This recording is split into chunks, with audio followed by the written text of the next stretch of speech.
Afternoon and a very good evening to all those who are joining us from across the globe. And welcome to Thema Talks webinar on climate change and mitigation and adaptation. Ivan Vanakkam Mama Kitchak on the mind as we greet at Thema Collection.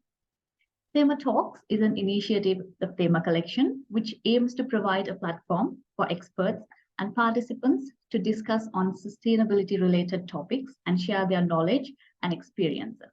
In addition, we focus on creating a platform for collaborations and partnership among different stakeholders to address sustainability challenges and to achieve common goals.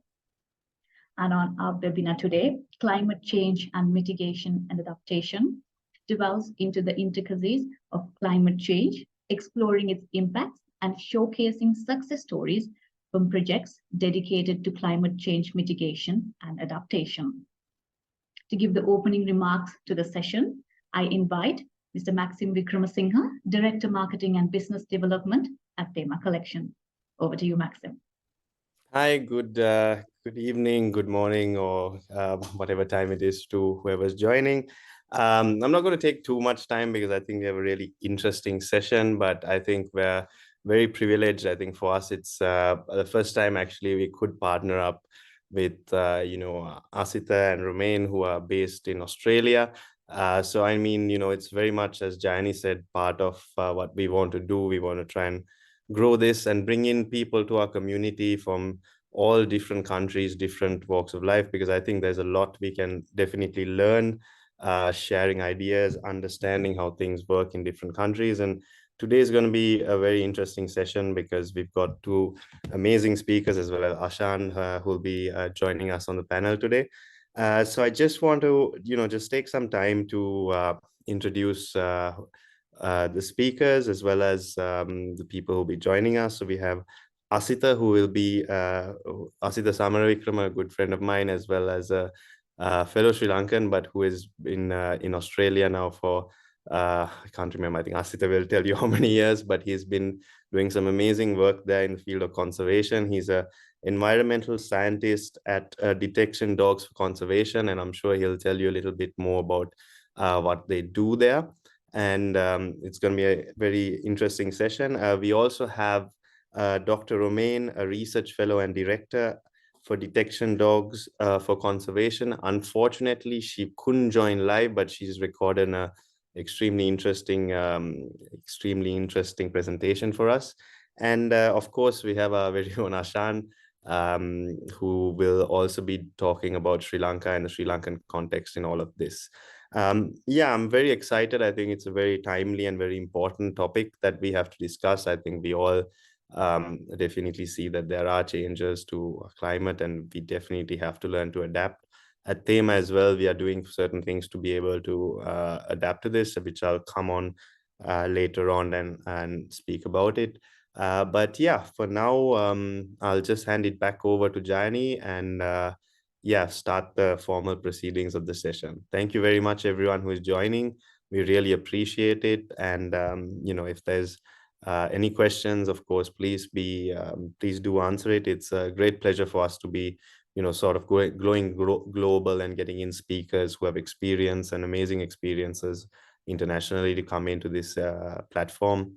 And we really thank all of you for joining in and supporting and, and hopefully y'all do get something out of this session because I'm sure I'm looking really forward to it. So yeah, just want to just make a few remarks. And if that's it, then Jani, maybe do you want to, or is Asita, do you want to start off straight away?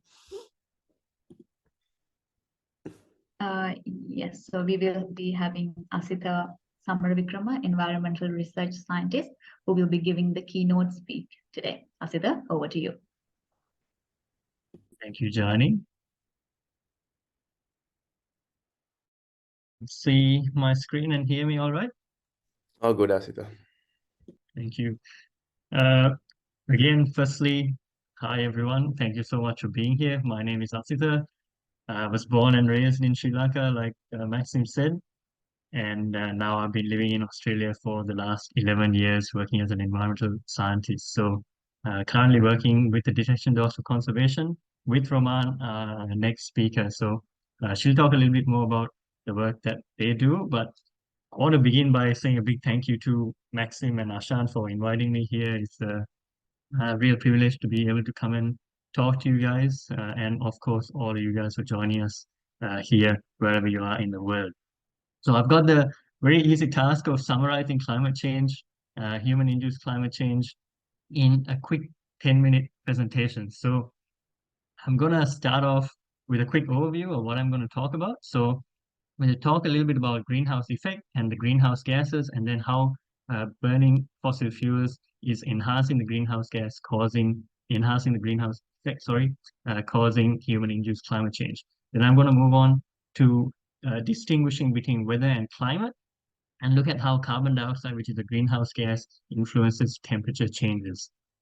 Then we look at the impacts of climate change that we're seeing today, and then look at how we can control those impacts, mitigate, and adapt against those impacts. And then finally, to wrap it up, I'm going to talk a little bit about where we can get reliable scientific information when it comes to talking about climate change, and also at the end, how we can all contribute to creating positive climate action. So I'm going to start off with the greenhouse effect, because this is fundamental to understanding what is happening when it comes to human-induced climate change. So if we look at this diagram here, on the left, we have the sun, and the sun emits solar radiation towards the earth. And the earth reflects this solar radiation. Some of it escapes into space, and some of it is trapped in the atmosphere by what we call greenhouse gases. So the atmosphere is this layer of gases that we see in this diagram here, just above the earth. And greenhouse gases trap heat. So those greenhouse gases have created the perfect conditions for life to survive and thrive, for biodiversity and human life and plant life to survive and thrive on the planet. So because of that blanket effect, that greenhouse effect that is provided by these greenhouse gases, the average temperature of the Earth is about 15 degrees Celsius. Without the greenhouse effect, the average temperature of the Earth will be about minus 18 degrees Celsius. So minus 18, not really good for plant life and animal life and humans to survive and thrive. But it's that greenhouse effect caused by those greenhouse gases that have enabled us to survive and thrive here. A few examples of those greenhouse gases are things like carbon dioxide, methane, and nitrous oxide. So what's happening today when it comes to human-induced climate change? What's been happening since the Industrial Revolution in the 1850s, when we started burning fossil fuels like coal, oil, and gas in machines and for electricity, things like that? When you burn these fossil fuels, they release greenhouse gases. So we have artificially increased the amount of greenhouse gases in the atmosphere, and that's causing what we call the enhanced greenhouse effect. That is what we call climate change. So when it comes to climate change, we know that it's being caused by humans. So that's why we say anthropogenic. That's human-induced climate change, and we're seeing the impacts of these today. So some of the impacts are increased average temperatures, more extreme weather events like wildfires and floods, melting glaciers, rising sea levels. Very quickly, I want to distinguish between weather and climate. They are related, but they're quite different as well. So when we look at weather, we're looking at short-term changes in the atmosphere, things like rainfall and temperature, things that change very quickly, almost on a daily basis.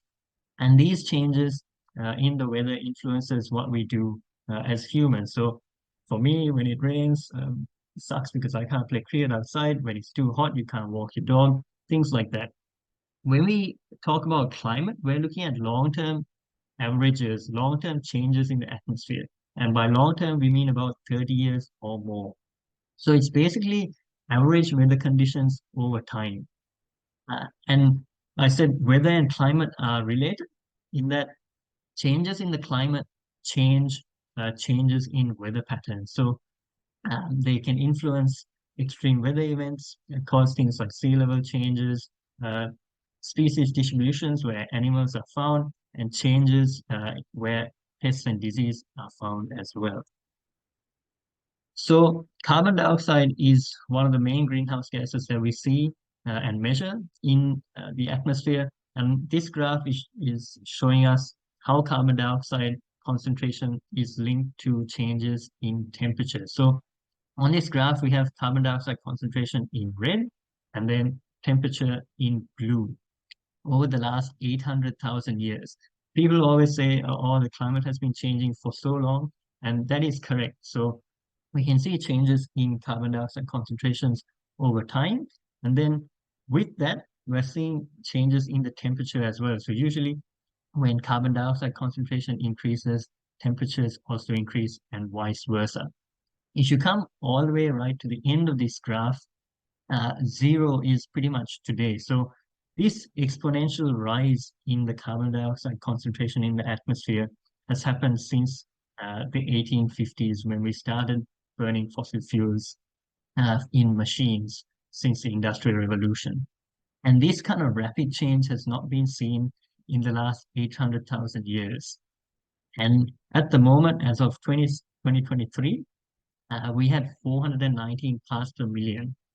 That's the concentration of carbon dioxide in the atmosphere. And if you look at this graph, that is unprecedented. It has not happened in the last 800,000 years. So how does that influence temperature? I'm going to play a quick animation here just to show how changes in carbon dioxide concentration have impacted changes in temperature. So what you'll see is a line, and that line shows the average, shows the temperature of a particular year compared to a long-term average in climate that was taken between 1951 and 1980. So if a particular year was cooler than that long-term average, it'll trend towards this -1. If it was hotter than that long-term average, it'll trend towards this +1. So let's see what happens.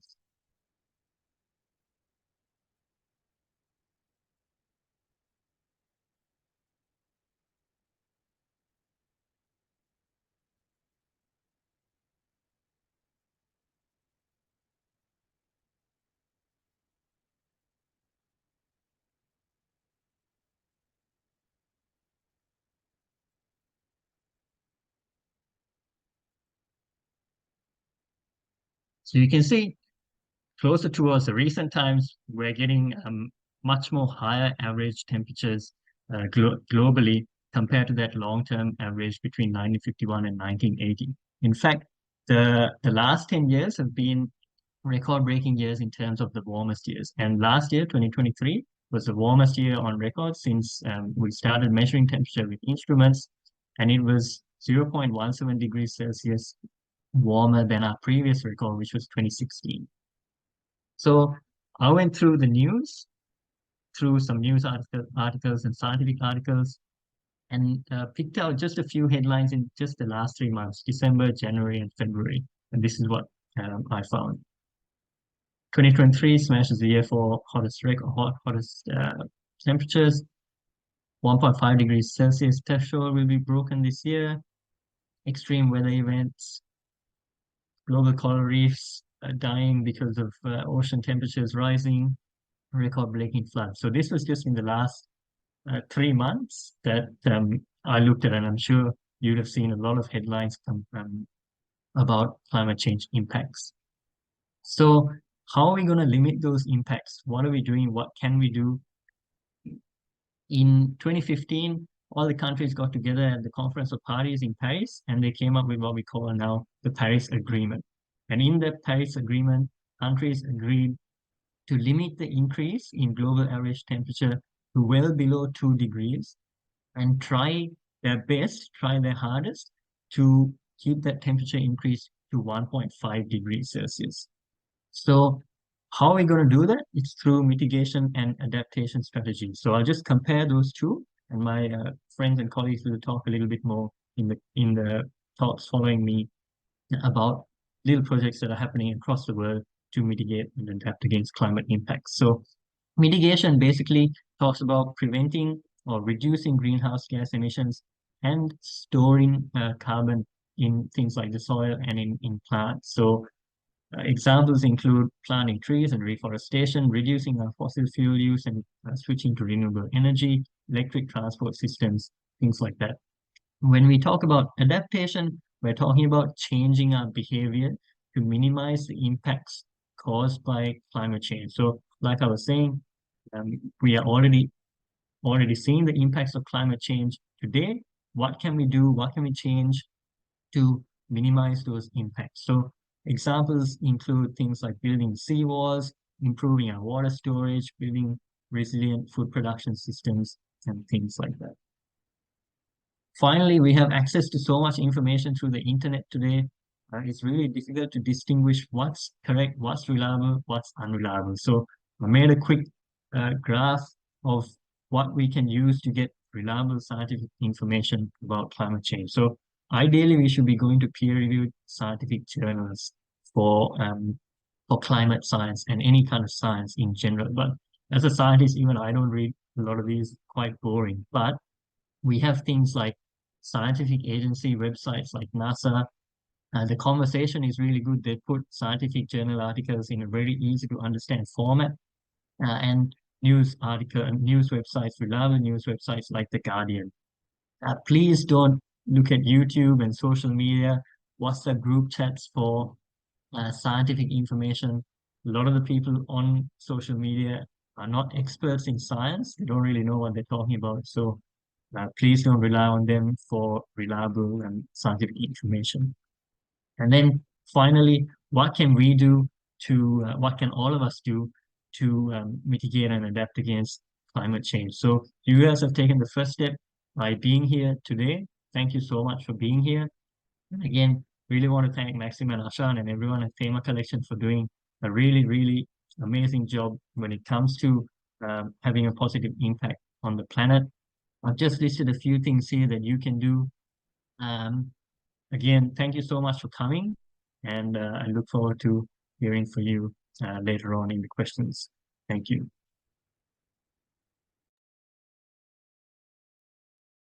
Thank you, Asita, for sharing those valuable insights and for that encouragement. Next, moving on to our other speaker for the day is Mr. Ashan Karunananda, Senior Manager, Sustainability and Product Development at Thema Collection, to speak about the impact of climate change in Sri Lanka and Berry Project, which is an initiative of Thema Collection. Ashan, over to you. Thank you very much, Jayani. Give me a moment. I'll share the screen.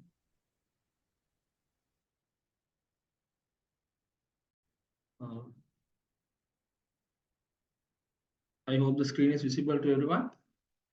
So thank you very much, everybody, for joining the session. And as Maxim and the previous speaker said, we have initiated this platform so that we can share our stories. So actually, that is what is needed. So today I'll be talking mainly to give a brief introduction to the biodiversity of Sri Lanka, how the biodiversity has been impacted from climate change, and what we do at Thema Collection actually to at least do something to make a positive change. So moving on. So biodiversity of Sri Lanka. So as you all know, Sri Lanka is a tropical island, and actually within the island there are different climatic zones, topographies, and even there's a different soil varieties. So as a result, Sri Lanka supports a rich biodiversity. So Sri Lanka is one of the 36 biodiversity hotspots along with the Western Ghats of India. But however, as you all know, our hotspot, there's rich biodiversity, but also there is an impact, especially due to anthropogenic activities, which include deforestation and many more pollution, and also as a whole, which would actually cause climate change. So if you take Sri Lanka, we have over 500 species of birds, which include residents and migratory birds, over 100 species of frogs, 248 species of butterflies, and over 100 species of dragonflies. But actually, these species are being threatened, especially due to climate change. So moving on to some climate change in Sri Lanka. So there has been a mean air temperature rise of 0.016 every year from 1961 to 1990, showing that there's a temperature is high.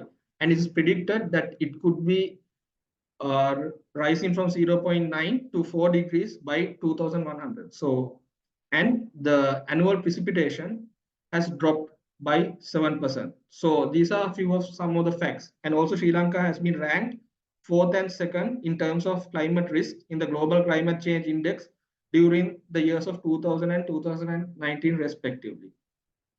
So if you take what are the impacts? So in Sri Lanka, there has been change in rainfall patterns, prolonged droughts, floods, there have been destructive winds, and also gradual rise of sea level rise and also ocean acidification. So how this, in the next couple of slides, what I'll be doing is I'll be discussing how this has impacted some of the biodiversity in the country.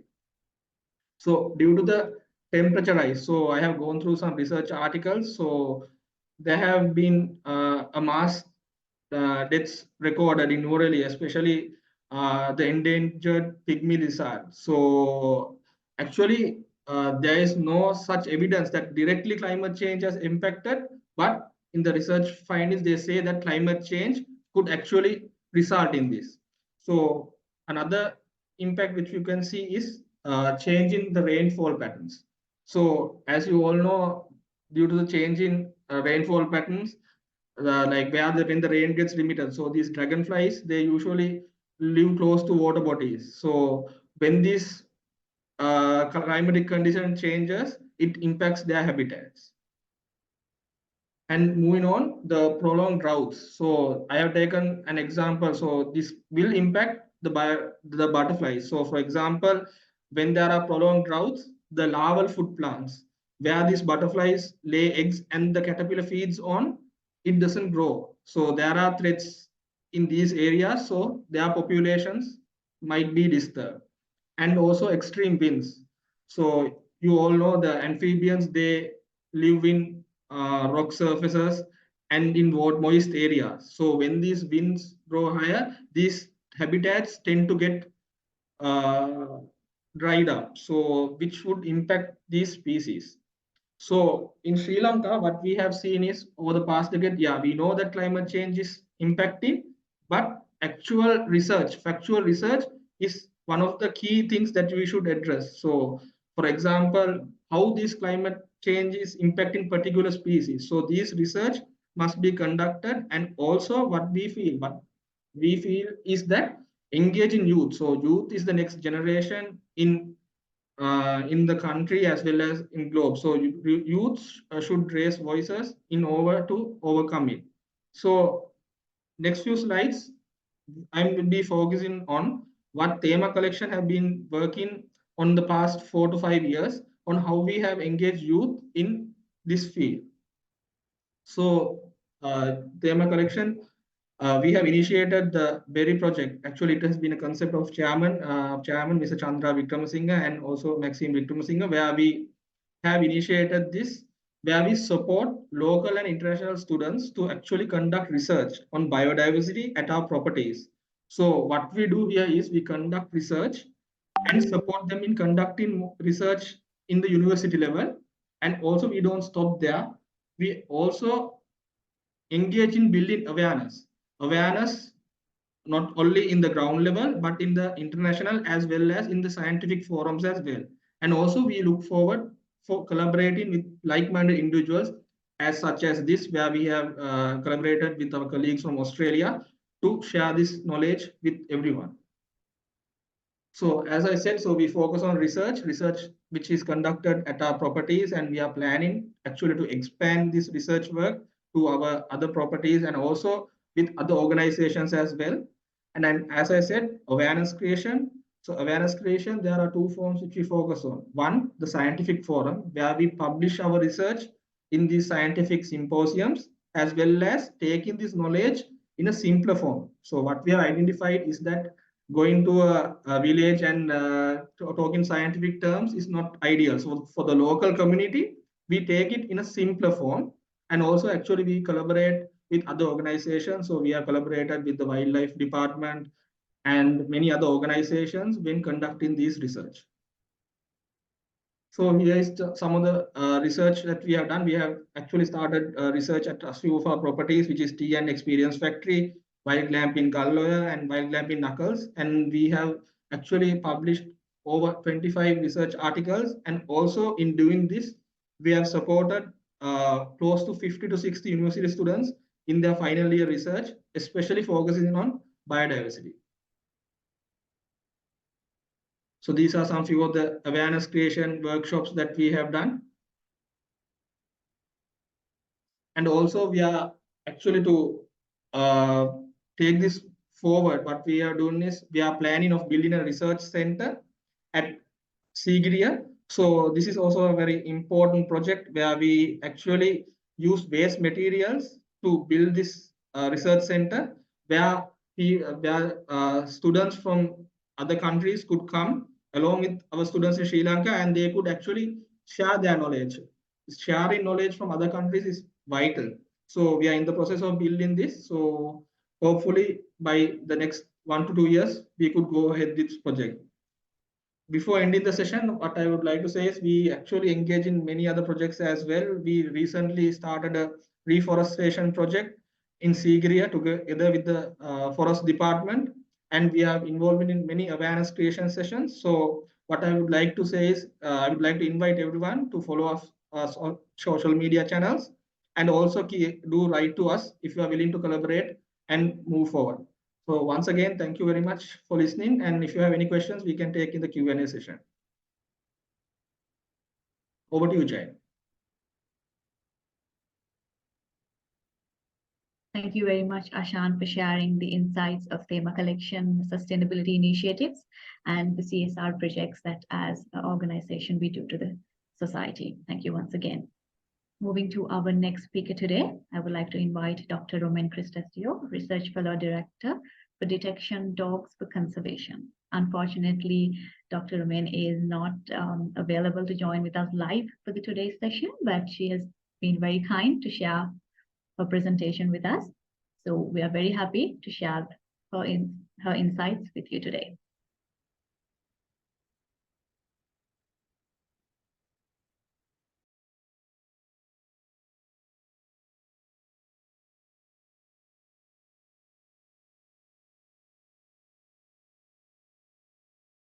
Hello everyone, my name is Roman. I'm talking to you from Australia, and because it's going to be a bit late by the time the meeting starts, I'm actually pre-recording that. So yeah, I'm a research fellow. I work at Detection Dog for Conservation. This is why you have nice doggies around me. And we are located at the University of the Sunshine Coast in Australia.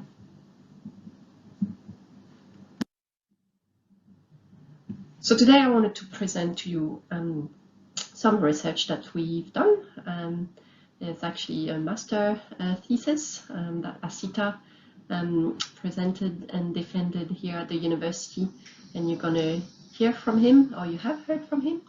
So yes, we did work together on this project. And basically it was about fire in Australia and how we potentially are going to be able to manage the risk coming from fire, especially when climate change is thrown in the mix. So fire has been in Australia for a very long time.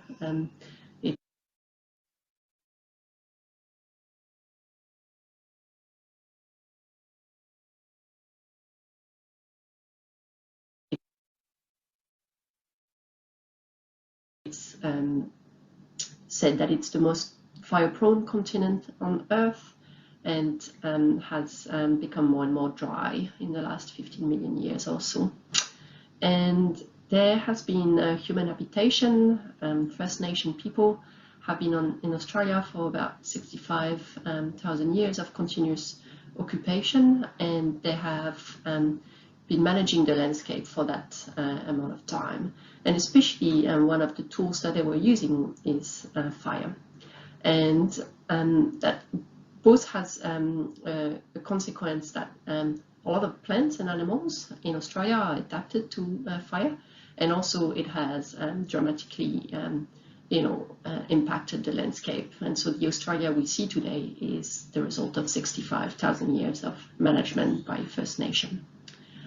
However, when Europeans arrived, unfortunately fire became a threat. It was perceived that fire needed to be banned at all cost.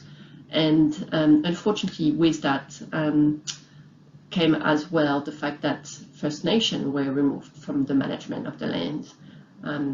post-colonization by European. So both fire was seen as a threat, and First Nation were no longer able to manage the land as they had for such a long time. So unfortunately, that means the fire has been really not used as a management tool for the last 200 years. And today, unfortunately, we have really strong impact of climate change on the Australian landscape. It's around the world, but Australia being the driest continent, it's really impacting us dramatically. So we have a lot of extreme fire days, we have longer fire season, and we have, as others have in the world, the occurrence of mega fires, so fires that are much bigger and have worse impact. So unfortunately for the fauna and the flora of Australia, that hasn't been great outcome. So we've seen extinction linked to the fire that we had. We've seen record temperature, and we also seen some ecosystem that had never burnt that have now burnt, and so we're losing some of our ecosystem, those that are not adapted to fire. And so one thing that we have seen is the increased frequency of mega fires. So the last one we had was named the Black Summer Fires. It happened during 2019-2020, and it affected a very large part of Eastern Australia, larger than any other mega fire.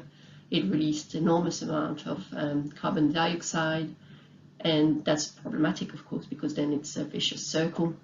And in terms of the species that we're going to focus this talk today on, the koala, well, they have been quite impacted by those fires. So it's kind of thought that they are probably a species really at risk from those fires because they can't continuously move away from fire, and they don't move for a long period of time very fast. They really have a poor diet, so they really, unfortunately, are at risk of starvation. We don't exactly know how many koala were affected, but it could be, up to 100,000. Although because koala are very difficult to study, that's very difficult to get any good data on that. And the fire has dramatic impact on habitat as well. So it's fragmenting the habitat, but it's also creating habitat loss. And unfortunately, the government has not invested as much in recovering habitat post-fire as it would have needed. So why did we focus particularly on koala? As a species, they are endangered, they're continuously declining. They have been protected more and more. However, none of those legislative change has actually reversed the decline of that species. Their threats are numerous: land clearing, disease, dog and vehicle that go with human having more and more impact on their habitat, but also climate change. And climate change is probably the one that is growing the most rapidly. Through drought, heat wave, and wildfires, we're losing populations of koala. And unfortunately for the koala, they do live in fire-prone environment. So climate change in Australia, what are the solutions? Well, it's a difficult situation, of course. But one thing that people have been thinking of more and more is whether we can use cultural burning in fire-prone eucalyptus habitat to decrease the amount of fuel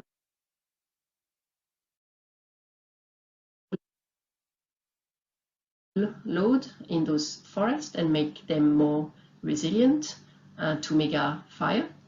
But can that still be used in a human-induced climate change? So can we still use traditional methodologies in a climate that is totally different?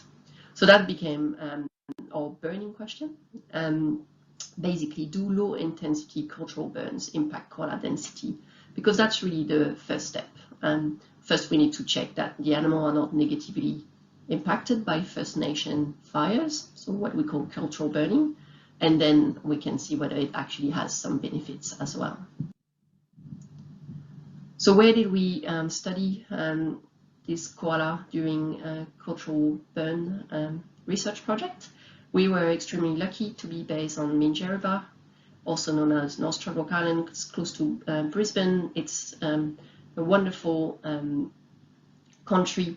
It's part of Australia, but it's managed by the Quandamooka people.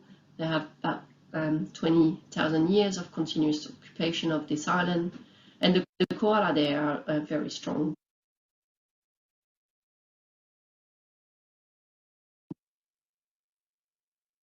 Koala population.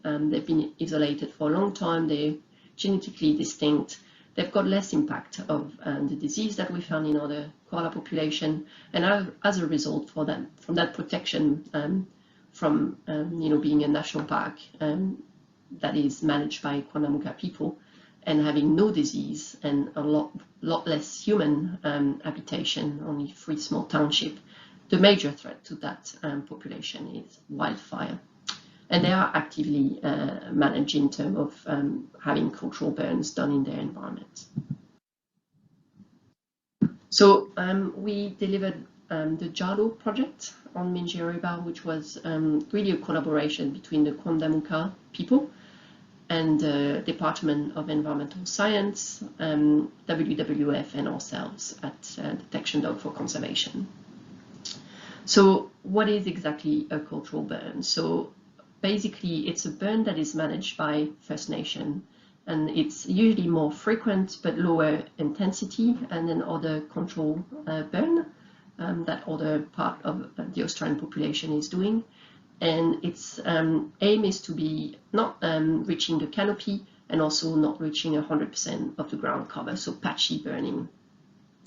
And potentially it would shift back some of the ecosystem back to how they were 200 years ago.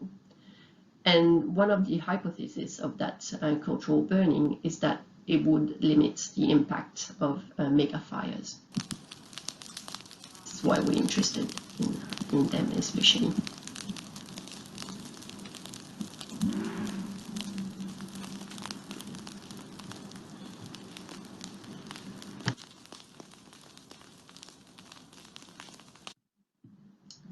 So just looking at the clock here so that I'm not too long. Climate change in Australia, the solution. So how did we get onto testing whether cultural burning could be a solution and what impact it has on koala? So we look at koala density. To do that, we fitted drones with a thermal camera, and we basically try to survey each of our sites before any cultural burn happened multiple times, so that we could establish a mean density and a standard deviation. We did that at both some sites that were impacted by the cultural burning and some sites that we call control.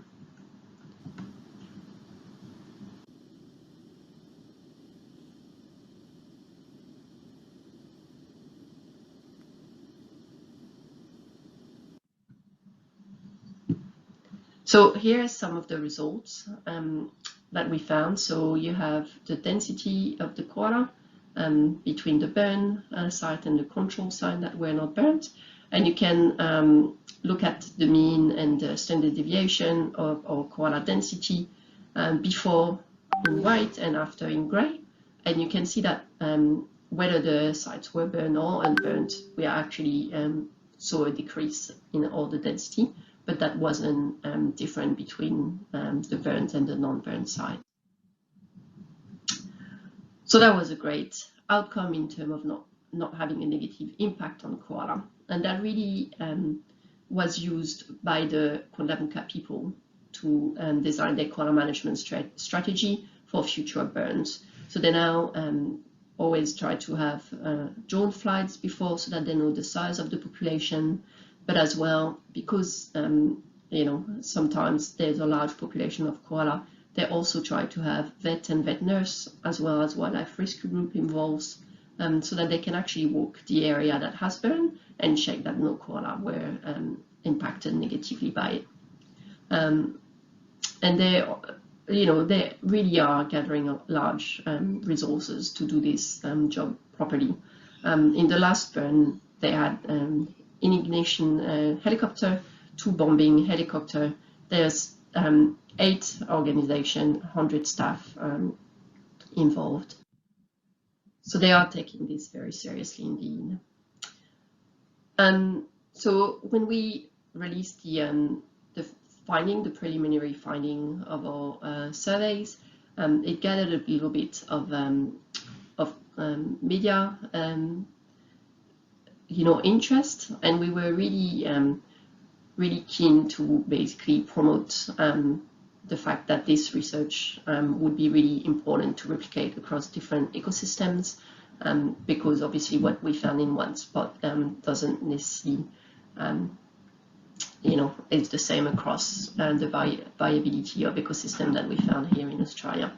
So we did also get, some really nice outcome in terms of Asita, who got an award for his outstanding thesis, which was really lovely.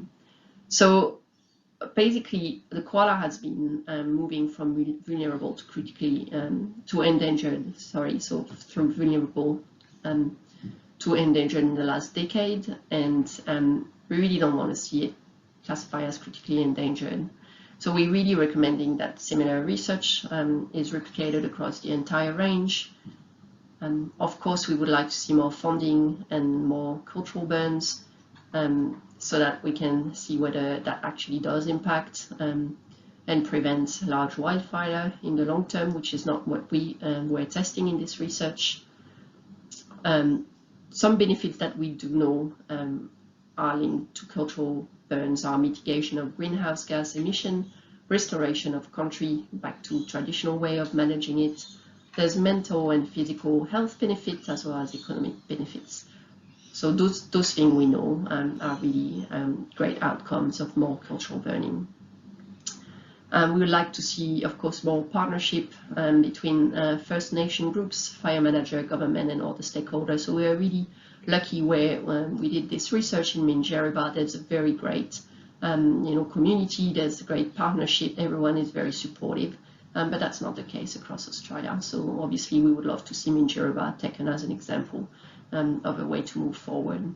And especially, it would be fantastic to see more First Nation-led fire workshop and more training.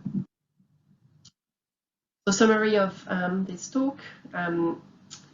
I'm running out of time, so basically, no impact was detected in terms of density, and we would like to see more research to see if it's, we found a similar result across board. Just wanted to quickly say thank you to everyone who was involved in this research. Went really quickly. And also, if you have any questions, Asita will answer them. Thank you very much.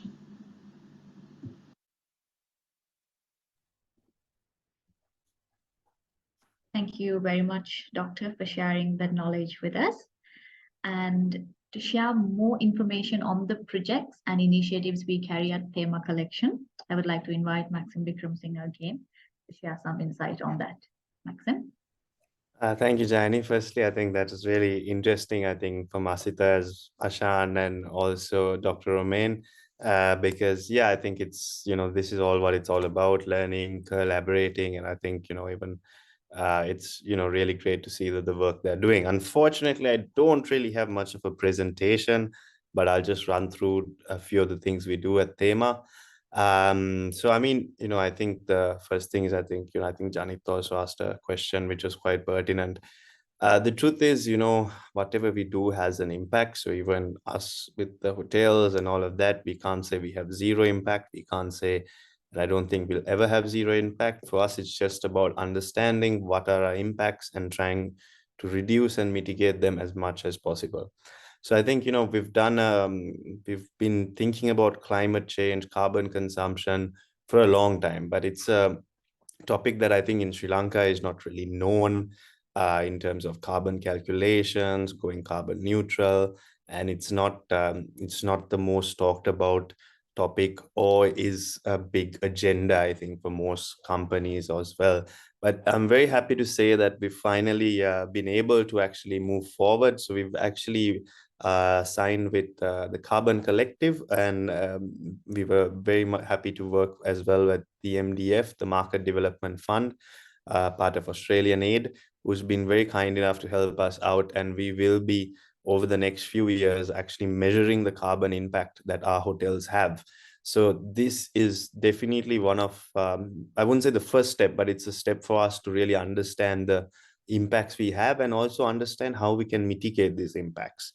So, I mean, there are a few things that we are doing at the moment. We currently are, installing, and, we're working on producing as much energy as we can through solar power. We're very, our two last properties, our property in Gallo and our property coming up very soon in Udawalawe, called Varaka, will also have a large part of the energy which will come through solar power.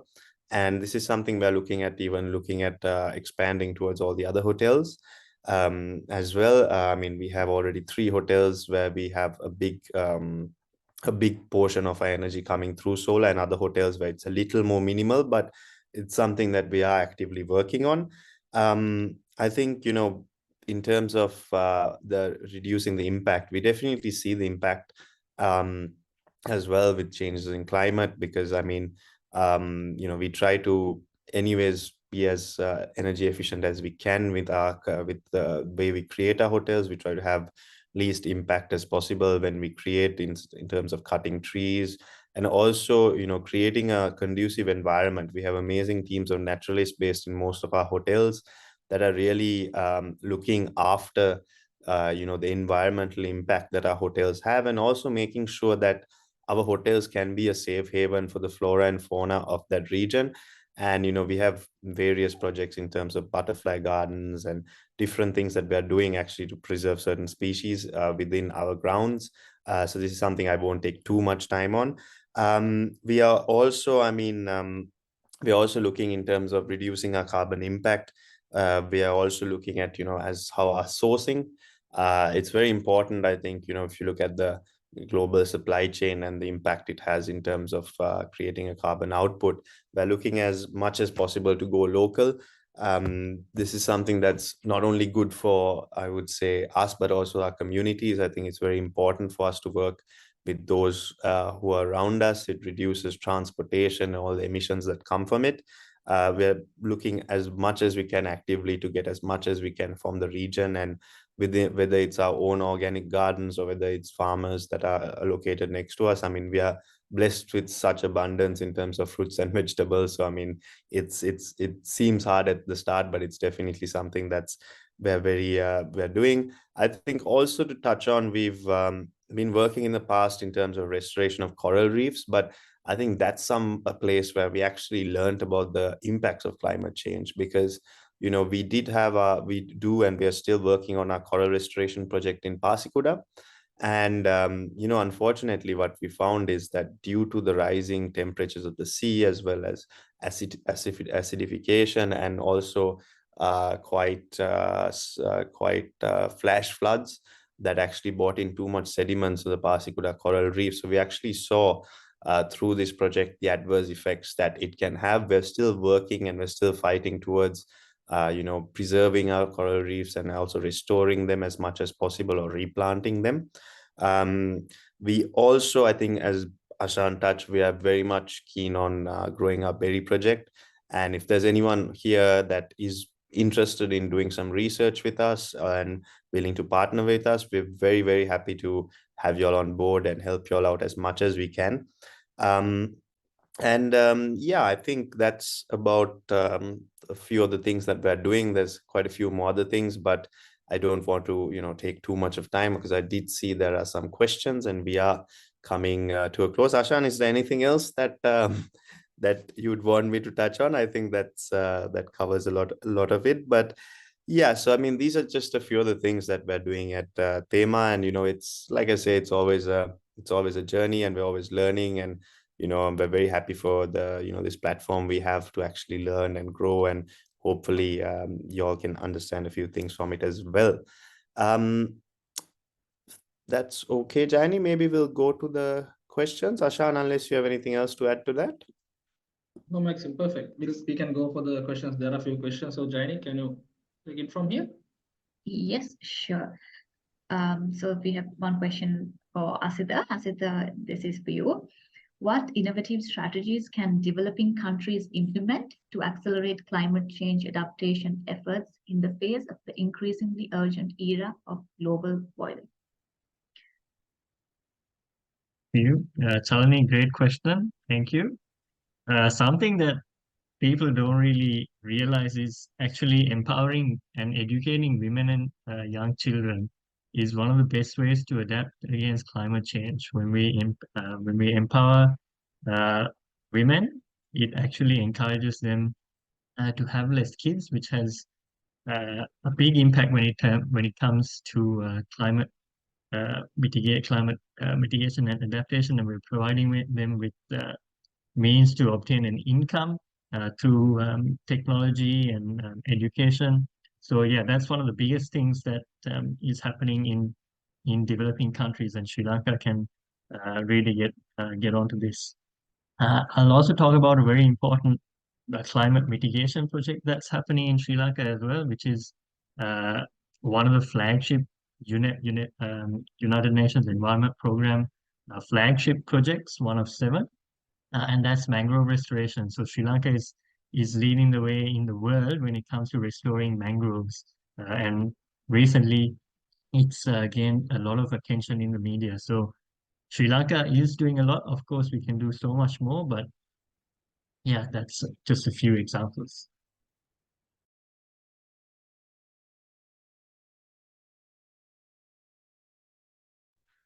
Jaini, I think you're on mute. Sorry, yes. Thank you very much, Asita. Moving to the next question. This is to Maxim or Ashan. What are the initiatives Thema has taken to promote best practice regarding climate adaptation with other hoteliers? For example, you use refillable water glass bottles and toiletries in your rooms, which minimize plastic use and help climate mitigation indirectly, I believe. So I think that is one of the sustainability practices we have. Ashan, if you want to add anything to it. Maxim, would you like to go ahead? Yeah, sure. I mean, like I said, I think for us the big one is this carbon calculation project where we'll really know where we stand in terms of carbon. Like Asita said, that's pretty much one of the big impacts to it. I think also, I think like Asita touched, we will definitely look at working on a few more educational projects. I think the perception in Sri Lanka, I think, is I don't know, Ashan, maybe correct me if I'm wrong. I think knowledge of environmental protection and not polluting, that's starting to come to the younger generations, and we see it, I think, with a lot of the sessions we have done with schools and all of that. We see actually there is a keen interest to understand. I think Ashan can maybe talk firsthand from it.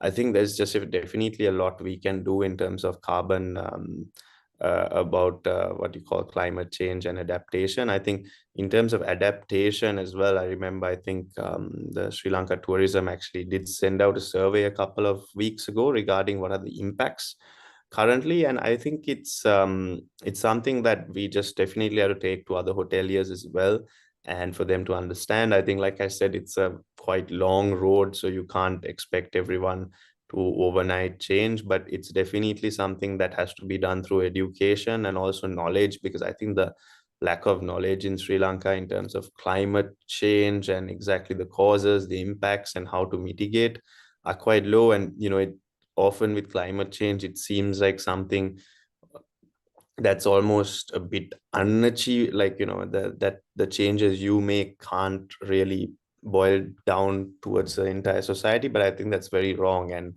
the best change you can do is lead by example. So I think that's quite important. So I think that's actually what we're trying to do as Thema, and try and set a good example. And I'm sure hopefully there will be a lot of hoteliers and other people that will also follow regarding that. Ashan, anything you want to add? Yeah. So for Chanaka's question, so what we do as Thema so Maxim touched on mainly what we do, and also what we do is, if you take our social media channels, we always try to keep regularly consistently posting on the initiatives which we take towards the betterment of the environment, which includes climate change. So the refillable water bottles, which we do, we actually make a count and make posts. And also what we have started, so Thema Talks is also such platform we initiated to have these discussions. So we always upload these videos on our YouTube channels and share with all our colleagues as well. And also moving forward, we are planning to have collaborative sessions with other hotel people in the hotel industry as well as others on how, like for example, if we have implemented refillable water bottles, how others could work with us in getting their share done. So we are focusing on these areas as well. And thank you very much for putting the question. So if you would like also to collaborate with such events, we could do help you as well.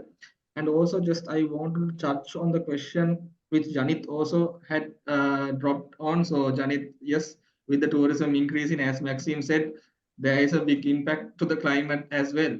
But what I feel now is that the traveler before is more aware than the traveler now is more aware of these impacts than before. So it's more or less easier for us. So we have at Connaissance Decilon, we have implemented aluminium water bottles instead of the plastic water bottles, where the traveler is requesting us and they are willing to go ahead.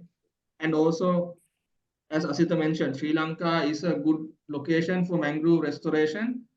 And mangroves are some of the plant species which absorb most of the carbon.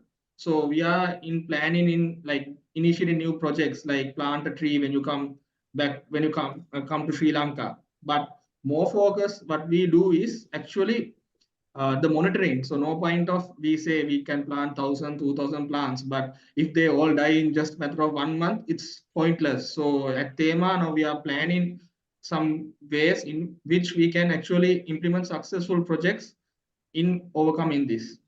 And just one last question, I think from Yasid. So how we can you explain about the help received from the local? So as I said before, so there are different levels of understanding.